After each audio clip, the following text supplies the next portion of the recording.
और बताइए बहन जी, हमारी बेटी सारा काम तो करती है ना, काम चोरी तो नहीं करती है यहाँ पर? अरे भाभी जी, ये तो मुझे बर्तनों को हाथ तक नहीं लगाने देती, सारे काम खुद ही कर लेती। बर्तन तक नहीं धुलने देती है? अरे बहन जी, पक्का आपको पागल बना रही है। शादी के एक हफ्ते पहले तक तो इसके अंडरगारमेंट तक तो मैं धुलती थी, यहाँ पर आपको बर्तन को हाथ तक नहीं लगाने दे रही है। बेटा पागल बनाया जा रहा है ससुराल वालों को। ये पक्का मुझसे कोई दुश्मनी होगी तुझे पर्सनली, है ना? वाह बेटा, चाय तो बहुत अच्छी बनाई है तूने। पर बहन जी, ये चाय आपको सुबह 10 बजे से पहले तो नसीब नहीं होती होगी। अरे भाभी जी, कैसी बातें कर रही हैं, सुबह 6 बजे चाय ला देती है बेड। बेटा तू सुबह 6 बजे उठ जाती है?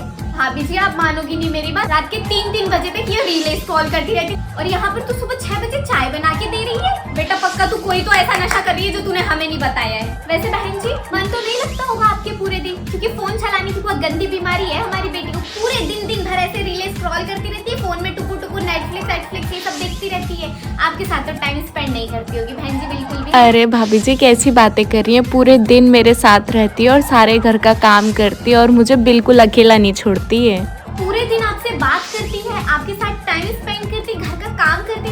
भाभी जी आप भी मिली हुई हो क्या इसके साथ, इसके झूठ में? क्योंकि फोन चलाने की तो भाभी इतनी गंदी आदत लगी है ना मेरी बेटी को कि इसके हाथ से कोई फोन नहीं छुड़वा सकता है। और यहाँ पर आप कह रही हो आपके साथ टाइम स्पेंड करती, घर का काम करवाती, ये बात तो मैं कतई ना। भाभी जी कहीं इसने आपकी कोई झूठी कसम तो नहीं खा ली, इसलिए आप इसकी इतनी बढ़ाइयाँ कर रही हो, इतनी तारीफें कर रही हो मेरे सामने? देखो इसने ना शादी से पहले भी मेरी बहुत सारी झूठी कस्में खाई है और मैं अभी तक जिंदा हूँ। तो ये कस्मों वस्मों के चक्कर में ना आप मत पड़ो, इसकी सच्चाई बता दो मुझे।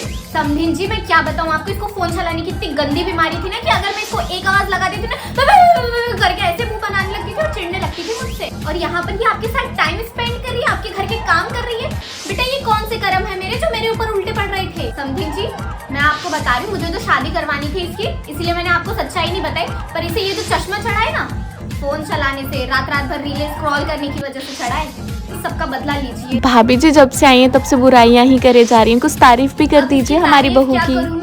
पर इसकी अच्छाई तो ये लग रही है मुझे कि ये यहाँ पर आके बहुत कुछ बदल गया इसके अंदर। अपने मायके में एक कटोरी तक नहीं उठाती थी और आज शादी होने के बाद ससुराल में जिम्मेदारियाँ उठा रही है। मैं सच बता रही हूँ भाभी जी, अगर इतना काम ये अपने मायके में कर लेती ना, मैं तो इसकी शादी ही ना कराती। मैंने तो शादी इसलिए करवाई है क्योंकि घर पे कुछ काम नहीं करती थी।